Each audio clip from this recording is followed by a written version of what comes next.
yung mga namiminta sa atin. Opinion nila yun eh. Eh, napapangitan sila sa akin eh, wala akong magagawa. Ano? So, opinion nila yun. Pero yung hindi totoong balita, yun ang pinakamasakit sa lahat.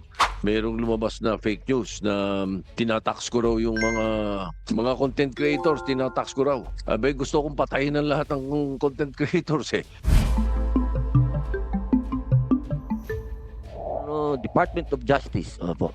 Tanong ko lang po, pwede po bang isama doon, sabihin sa Facebook o kahit anong social media platform na isama din yung character assassination? Mr. Chair, good morning po. Doon po kasi operation ng kanilang community standards, sila po kasi talaga yung nagsiset nun. Right now, hindi pa po natin silang pwedeng puwersahin na sabihin sa kanila kung ano yung kailangan laman ng community standards. Ang ano lang po kasi ngayon, ang Consuelo is talagang strong po kasi yung laws natin on protection of women and children. So kapag po yun yung mga request natin for takedown and request for subscribers information ng mga accounts na nagpo-post ng mga ganong mga offenses, agad naman po sila nagre-respond. Pero yun pong Pero kasi yung ma'am, mga pag pinalawak kasi natin yung character assassination, kasama din ang family ni SP, kasama din ang family ni Senator Raffy pagkaambanat sa kanila personal, di ba? opo. So di ba dapat siguro kahit man lang nag-ooperate sila sa bansa natin, wala tayong kapangyarihan para sabihan sila? Depende. Wala. Hindi, para po maano natin sa batas, maisulong natin. Yung lang po ang gusto namin malaman, wala tayong kapangyarihan. Ngayon po, wala. I mean, yung nasa law po kasi natin sa sa Cybercrime Prevention Act, technically and Wala. legally, may jurisdiction po tayo. Pero Meron. opo, wala lang po tayong mekanismo para ipasunod sila dun sa mga orders ng mga law enforcement authorities natin. May jurisdiction lang po over cybercrime offenses. Pero Oo, pero doon sa pag-takedown, opo. dapat kailangan na talaga yung batas mo, SP. Kailangan na talaga. Lalo na po sa fake news. Kung minsan kasi yung mga namimintas, yung mga namimintas sa atin, opinion nila yun eh. Eh, napapangitan sila sa akin eh, wala akong magagawa. Ano? So, opinion nila yun. Pero yung hindi totoong balita, yun ang pinakamasakit sa lahat. At yun ang isa sa mga tingin ko na dapat nating talagang harapin nitong pandinig ninyo, Mr. Chairman. Thank you very much. Salamat po, SP. Sa Pico po, naku, ang aking mga kaibigan. Opo.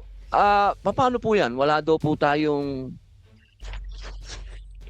power sa Facebook o sa kahit anong social media platform na meron lang daw silang pamantayan at tayo ang susunod. Magbigat nun ah. Tayo ang susunod sa pamantayan nila. Pambihira. Hindi po ba pwedeng puwersahin natin yung mga yan na pagka fake news naman at nakakaapekto? Magandang umaga po, Mr. Chairman. As far Wala. as Yusek Ramon Ilagan, boss. magandang umaga po. And to all the distinguished members of the Senate, to our SP, magandang umaga po. So as far as the PCO is concerned, so that's really beyond our control to take down. Ours is purely on, number one, is really to educate our people. At naniniwala ho talaga ang PCO dyan, Presidential Communications Office, na because of the spread of fake news talaga, ang dami hong naapektuhan na miyembro ng pamilya, maging ho siguro yung efforts natin sa gobyerno sa pagtulong ang mga business establishments. So what we have launched since 2023 actually, nag-launch po ng Media Information Literacy ang PCO about it. So para at least magabayan po ang ating mga mamamayan hinggil sa spread ng fake news. Kasi first of all, siguro maganda rin pong i-identify natin ano pong pagkakaiba ng fake news do sa misinformation at saka disinformation. And I think with this hearing po is malaki po ang maitutulong nito.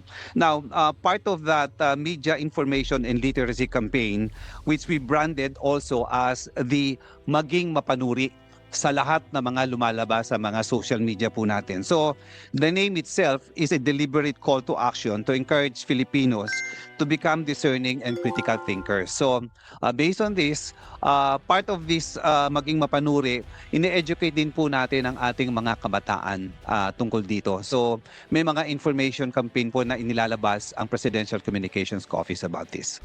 Opo, napakaganda po niyan, kaibigan.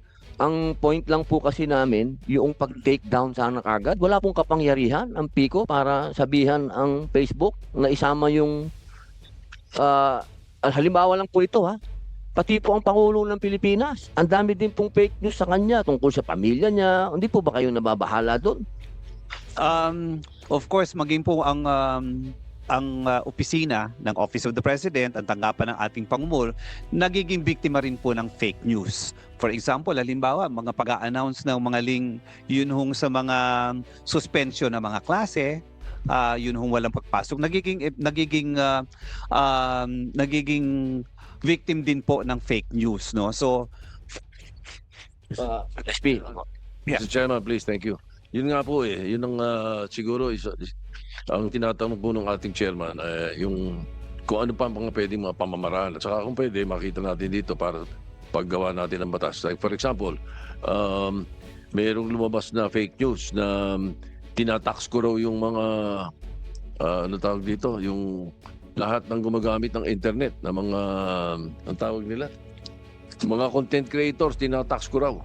Abay, gusto kong patayin ng lahat ng content creators eh. Hindi ba? Ba't ko gagawin yun? Hindi ba? Ako nga ang kalaban ng tax eh. Ayokong madagdagan na tax. Kung pwedeng ka, babawasan natin ang mga tax. Kakampi ko ni Senator Marcoleta sa alisin yung bat eh. Hindi ba? Pero, ang dami naniwala. At saka maraming ang tawag dito, yung pinapakalat kagad nila eh. Di ba? Kalat na kalat kagad yun. At talagang sirang-sira ang pananaw nila sa akin para dahil isipin mo yung content creator, tatax mo. Una sa lahat, gago rin yung gumawa nun eh. Paano mo gagawin yun? Napakahirap gawin nun. Tatax mo yung mga content creators, paano mo gagawin yun? Hindi madali yun. Baka pagtawanan siya ng BIR eh. But anyway, ang daming naniniwala. Yun ang mga danger na sinasabi. Hanggat maaari ay mapigilan agad or ma-take down basta may mga ganong klase. Thank you, Mr. Chairman.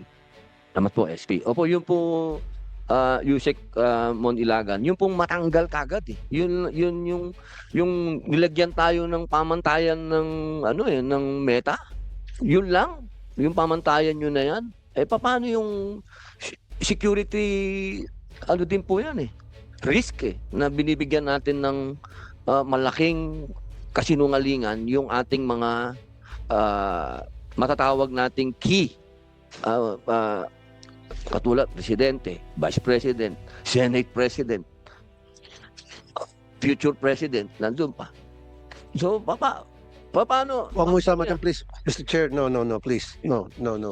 Diyan nga ako natutrol eh. Dahil dyan eh, please, don't. Huwag yun ang dagdagan problema ko po. Salamat po. Okay. Opo. Mr. Chair, the first thing we do is really, kapag may mga ganun, is to really debunk yun pong maling information ay doon. And then secondly, we actually, may mga anti-cybercrime law naman tayo. We coordinate with the ICT, the Department of Information Communications Technology, the PNP, and of course, the NBI. So far, that's the first thing that we do po. Napakalaking bagay po kung manggagaling po sa inyong opisina. Totoo lang po, malaking bagay po pag manggagaling po sa PICO ang panawagan natin sa Meta. Na yung mga very personal na makakaapekto po. Ma-take down lang kagad. Hindi naman po yung kasuhan ng mabilis eh. Kasi yung kasuhan may due process yun eh. Yung i-take down lang po kagad pag walang katotohanan. Maraming salamat po. Magandang umaga po sa inyong lahat. Lalo na kagalang-galang at tagapangasiwa, Ginoong Senador Robin Padilla. Actually, may mga rekomendasyon po kami para sa mga bawat isang proposed Senate bills po. At napakaganda po ng mga inyong proposal. We are in full support po.